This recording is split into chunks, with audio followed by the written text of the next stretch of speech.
꼭 재혼을 안 하는 게 맞는 것인지, 그럼 재혼하지 않는다고 해서 자녀들이 재산을 다 정상적으로 받을 수 있는 것인지 그것도 달라요. 여러 가지 상황에 의해서 좀 다르기 때문에 무조건 아버지 재혼하지 마시고 그냥 여자친구로만 사귀세요라고 얘기하는 거는 자기의 재산을 지키는데 정답은 아니다. 자녀들이 아버지 재산은 우리가 n분의 1씩 받는 거니까 아이고 뭐 우리가 잘하든 말든 뭐 아버지 돌아가시면 n분의 1 받은, 이거 큰 착각이에요. 자, 오늘도 저희가 유찬영 세무사님 좀 모시고 상속 증여에 대해서 좀 알아보도록 하겠습니다. 안녕하십니까? 예, 반갑습니다. 네. 오늘 주제는 아버지 여친과 상속. 예, 그래서 오늘 그 주제로 한번 얘기를 나눠볼 건데, 뭐 사실 이게 아빠의 여친을 발견하게 된다는 게 참 굉장히 당황스러운 일일 수 있는데, 좀 큰 이슈를 하나 설명드리면, 작년에 저희가 알고 있는 그 서정진 셀트리온 회장한테 내연녀하고 혼외자가 있다는 이 뉴스가 나오고 되게 시끄러웠잖아요. 그 사실혼 관계에 있는 여자친구가 있었고 이제 숨겨둔 딸 2명이 있었다라는 내용인데, 또 셀트리온 회장 자산이 또 어마어마하잖아요. 7조 5천억 원이 넘는 걸로 알고 있는데, 이제 2명의 딸이 등장하면서 이제 상속 문제가 굉장히 이제 골치 아파질 거라는 뭐 이런 내용이었습니다. 이거 뭐 법적 상속분을 보니까 두 딸이 가져가는 게 2조 7천억 원 정도더라고요. 아버지한테 내연녀나 자식이 있다는 걸 아는 것도 충격적인데, 이렇게 두 딸들이 나타나서 뭔가 상속 문제가 생기면 더 골치가 아플 것 같아요. 근데 이게 현실에서도 되게 많이 일어나는 문제들이잖아요. 고령화가 있다 보니까. 아니 근데 많이 일어나는 그래도 아니 드라마에 또 워낙 많이 나오다 보니까 이게요. 불륜이라는 게. 근데 이제 사실 뭐 이게 뭐 황혼 이혼이라든지 뭐 황혼 재혼이라든지 황혼 연애라든지 뭐 이런 것들이 이제 지금은 또 어떻게 보면 피할 수 없는 어떻게 보면 좀 상황으로 많이 좀 뭐 실제로도 우리 황혼 이혼율이 굉장히 높잖아요. 예. 그러다 보니까 이제 이런 상속 분쟁이라든지 이런 것도 필연적으로 뭐 따라올 수밖에 없는 거 아닌가 싶은데. 그러니까 우선 이제 서정진 회장님 같은 경우는 이제 그 본처가 살아 계시잖아요.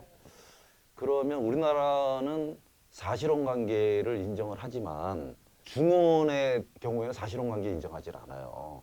그러니까 본처가 있는데 새로운 여자와 사실혼 관계라고 하는데 그 사실혼 관계가 아니죠. 혼인 신고하지 않은 그 내연녀는 이분에게 그 상속과 관련돼서는 재산과 관련돼서는 어떤 것도 요구할 수 있는 법적 지위에 있질 않아요. 자녀는 당연히 이제 혼외 자식이라도 자식이니까, 그래서 자녀는 이제 그 상속인의 지위를 확보를 하는 거죠.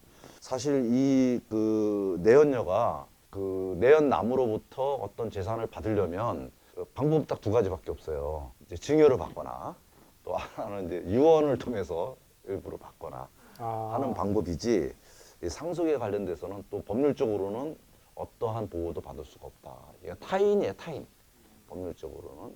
근데 이제 결과적으로 어찌됐건 세금이 문제잖아요, 그죠? 그러니까 세금 문제가 이제 걸리는 걸 텐데. 세금 문제도 있지만 예. 자녀들 입장에서는 내가 받을 상속 지분을 뺏기는 거잖아요. 예. 그러니까 만약에 재혼을 한다 그러면 계모가 되는데, 계모한테 상속 재산은 1.5, 자기보다 1.5배가 더 가잖아요. 그런데 그 계모가 돌아가시면 그 계모의 재산은 이 자녀들에게 올 수가 없어요. 이 계모의 친자녀들이나 이 계모의 형제자매들한테 가는 것이지 여기로 올 수가 없어요. 그러니까 만약 친어머니라면 그 1.5배 받았더라도 그 재산은 어머니가 돌아가시면 우리한테 돌아오는데, 계모한테 간 거는 우리한테 안 온단 말이죠. 그러니까 자녀들로서는 굉장히 예민할 수밖에 없는 그럼 상황이죠. 상황마다 좀 달라질 수 있다는 거예요. 굉장히 많은 상황에 따라서 그 달라질 수가 있어요. 재혼을 하는 게 유리할 수도 있고 아버지가 아닐 수도 있고. 아니 재혼을 하더라도 아버지가 어떻게 하느냐에 따라서, 아버지의 영향이. 네, 아버지가 어떻게 하느냐에 따라서 달라질 수 있고요. 뭐 예를 들자면요. 예를 들자면 예. 재혼을 안 한다면 예. 증여를 할 수 있잖아요. 그렇죠. 예. 네. 그 증여를 누가 막을 수가 없잖아요. 예. 또는 유언을 할 수 있잖아요. 예. 아까 이제 잠깐 말씀하셨지만 증여나 유언 두 가지가 있는데. 주언이나 유언을 네. 통해서 자기 여자친구에게 줄 수 있잖아요. 예. 그런데 재혼을 한다면 배우자에게 얼마를 줄 수 있느냐, 법정 상속 지분까지 줄 수 있느냐. 그럼 법정 상속 지분까지 안 주려면 사전에 증여하거나 자녀들에게 증여하거나 자녀들에게 유언을 해버리면 배우자는 유류분 청구밖에 못 하는 거죠. 아. 예, 그러니까 어떻게 하느냐에 따라서, 그 다음에 결혼을 안 했더라도 재혼을 안 했더라도 사실혼 관계에 있느냐 아니냐에 따라서 예. 또 달라져요. 사실혼 관계에 있다라고 하면은 사실혼 관계에 있다라고 하면 그 원칙적으로 우리나라의 상속과 관련된 권리에서는 법률혼만 인정하기 때문에 예.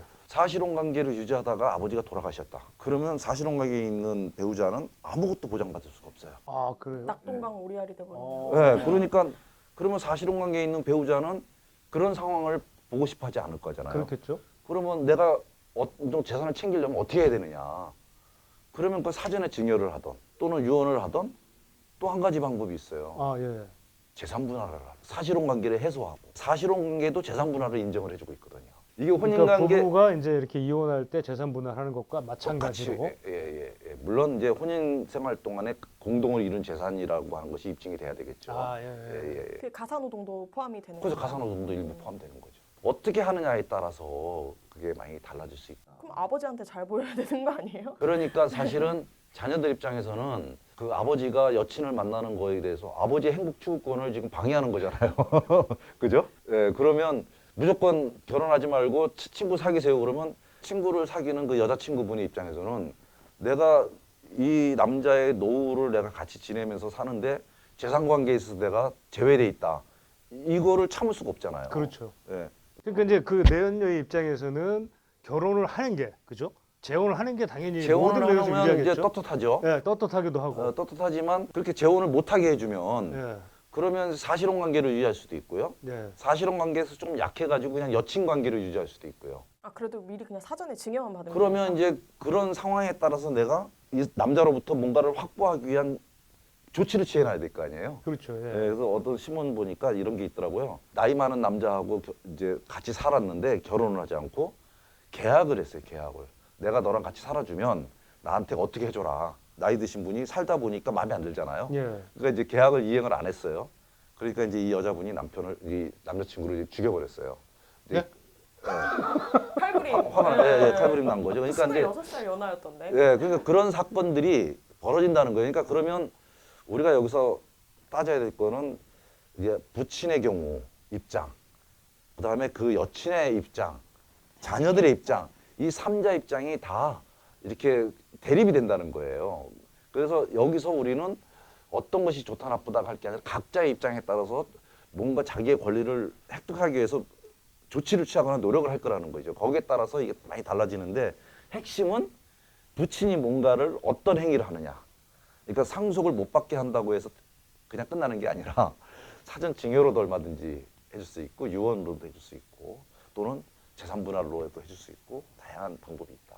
상황마다 다르다. 보니까 좀 독특한 사례도 있더라고요. 남편이 상속을 해줬는데 채무가 더 많아서 상속 포기를 했다가 이제 내연녀한테는 사망 보험금을 남겼다는 사실을 알게 된 거죠. 근데 그게 금액이 좀 꽤 크더라고요. 12억 원 정도인데 그래서 유류분 소송을 했는데 이제 상속 포기를 했으니까 유류분 못 받는다. 뭐 이렇게 판결이 났더라고요. 예. 근데 이때 일단은 이제 상속은 이제 상속 재산을 분배하는 거잖아요. 근데 이 사망보험금은 상속 재산에 포함이 안 되는 걸로 판례가 돼 있어요. 아, 예, 그러다 보니까 이건 상속 재산이 아니다. 너무 억울할 것 같아요. 예, 그런데 상속세에서는 이건 상속 재산으로 봐요. 아, 그러니까 사망보험을 받아간 사람은 보험금을 받아갔으니까 분할을 안 하지만 상속세를 내야 되는 의무는 생기는 거죠. 근데 이제 엉뚱하게 이제 빚만 남긴 지금 이 케이스 같은 경우에 저도 이제 기억이 나는데 어찌됐건 본처한테는 정작 빚만 남기고 간 뭐 그런 케이스였던 걸로 제 기억이 그러니까 나는데. 빚만 남기고 네. 가면 이제 상속 포기를 안 하면 빚을 상속받게 되니까 이제 상속 포기를 하는 거잖아요. 그렇죠, 그렇죠. 예, 보험금에 대해서 상속 재산으로 보느냐 안 보느냐는 이제 그런 논쟁이 좀 있는데 예. 그 상속 재산이 아니라면 그건 상속 재산이 아니니까 분할을 요구할 수도 없잖아요. 그러면 예, 이제 그러니까 뭐 끝이 날 수도 있는 거죠. 참 이게 어찌됐건 좀 황당하긴 하네요. 이거와 관련해서 그 좀 우리나라 상속세의 아주 근본적인 그 문제점이 하나 있어요. 예. 그게 뭐냐면 상속세의 납부 대상자는 상속인들이에요. 예, 그렇죠. 예. 상속인이에요. 예. 상속인이 아닌 사람은 상속세를 납부할 의무가 예, 없어요. 예, 예. 그래서 어떤 문제가 생기냐면 내연녀에게 사전에 증여를 했어요. 그러면 이게 상속인이 아닌 자에게 증여를 하면 증여한 재산이 5년 내 상속인으로부터 5년 내에 증여하면 이거 상속 재산에 포함해 상속세를 정산해야 돼요. 예. 그러면 아버지 상속 재산이 이게 다른 재산과 합쳐서 30억이 넘어가면 공제를 빼고 예. 50% 세금 내야 되잖아요. 그렇죠. 그 내연녀에게 10억을 줬어요. 예. 그러면 사실은 30% 세금 내거든요. 근데 이게 상속 재산에 포함이 되면 50% 세금을 내야 되잖아요. 그렇죠. 그죠? 예. 그런데 50% 세금 계산해서 30% 낸 걸 뺀단 말이에요. 저 증여세 냈으니까 예, 예, 예. 그 20%를 더 낸 거잖아요. 그러네. 그 20% 세금이 더 늘어나는데 10억에 대해서 결과적으로 이제 그거를 누가 내느냐? 그건 상속인이 낸단 그렇지, 말이에요. 그렇죠. 그 얘기죠. 예. 그 자녀들 입장에서는 아버지 재산을 내연녀에게 줘서 기분 나쁜데 내연녀가 내야 될 상속세를 이게 내연녀가 아니라 이게 모친이었으면 결혼한 사람이었으면 상속세를 낼 거 아니에요, 이분이. 그렇죠. 그러면 이건 상속세를 다 나눠서 내면 되는데 그렇죠. 결혼 안 했으니까 예, 예.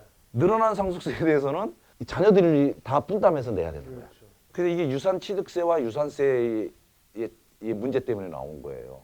예, 그래서 상속세 납부 의무자는 상속인이라고 하는 것 때문에 이런 문제가 좀 생겨요. 그거는 좀 뭔가 좀 어폐가 있는 어폐가 있지만 예. 어쨌든 법이 그래요. 바꿔야 되겠네요, 그거는. 그러니까 유산 취득세로 지금 바꾸려고 하는데 예. 지금 논의만 되고 있는 거죠. 이거는 상당히 좀 불합리한. 예, 얘기입니다. 그래서 예. 상속인들에게 사전 증여하면 나중에 정산이 다 되니까 문제가 없는데 상속인이 아닌 자에게 증여를 해버리면 이런 문제가 생겨요. 근데 야. 상속인이 아닌 자 중에 대표적인 것이 이제 손자녀들인데 손자녀에게 증여한 것도 상속세에 포함이 되는데 이게 5년 내에 돌아가시면 그러니까 만약에 내연녀에게 증여를 했다. 그러면 5년은 무조건 사셔야 되는 거. 아버님한테 5년 이상은 사셔야 됩니다. 5년은 무조건 사셔야 되는. 아니 근데 이것도 재산이 많으냐 적으냐의 문제가 또 있겠네요. 물론 그렇죠.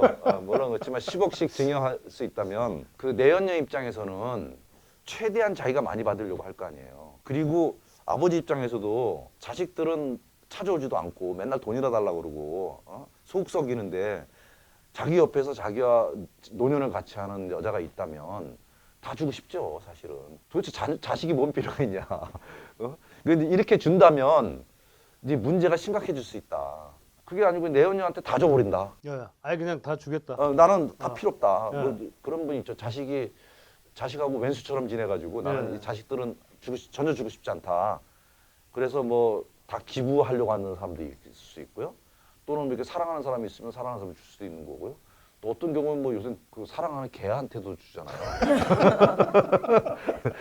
이랬을 때 어떤 문제가 생기냐. 이렇게 주면 결국은 유류분 문제만 남는 거죠. 그러니까 소송해야 되는 거 아니에요? 그 유류분 소송을 해야죠. 합의해서 주면 되지만 안 하면 소송을 해야 되는 거죠. 그러니까 결국 자기가 받을 재산이 2분의 1밖에 못 받고. 보통 우리 자녀들이 아버지 재산은 우리가 n분의 1씩 받는 거니까 아이고 뭐 우리가 잘하든 말든 뭐 아버지가 뭐 나 싫어하든 말든 관계없어. 아버지 돌아가시면 나 n분의 1 받은. 이거 큰 착각이에요. 그리고 아버지가 젊어서 60 넘어서 건강하고 돈도 많은데 혼자 사세요 이렇게 하고 결혼 못하게 막 반대하는 게 꼭 좋은 건 아니다. 어떤 상황이냐에 따라서 얼마든지 그 재산에 대해서 아버지가 할 수 있는 방법들이 많기 때문에 결국 아버지의 마음을 잘 이렇게 합리적으로 이렇게 생각하실 수 있게끔 이렇게 해야지 그 아버지 여친이나 계모를 그 원수처럼 대하고 그래서 좋을 건 하나도 없다. 어머니가 있는데 그렇죠. 그거는 이제 이거는 우리 사회에서 용인이 안 되는 거잖아요. 용인이 안 되는 거니까 그건 별개로 그건 하고. 예. 근데 어머니가 먼저 돌아가시고 아버지 혼자 살아 계실 때는 자녀들 입장에서는 현명하게 잘 생각해야 된다. 무조건 자기 주장만 해가지고 이렇게 해서는 안 된다는 거. 내연녀도 내연녀인데 내연녀 자식한테 다 상속하는 뭐 이런 뭐 사례들도 있더라고요.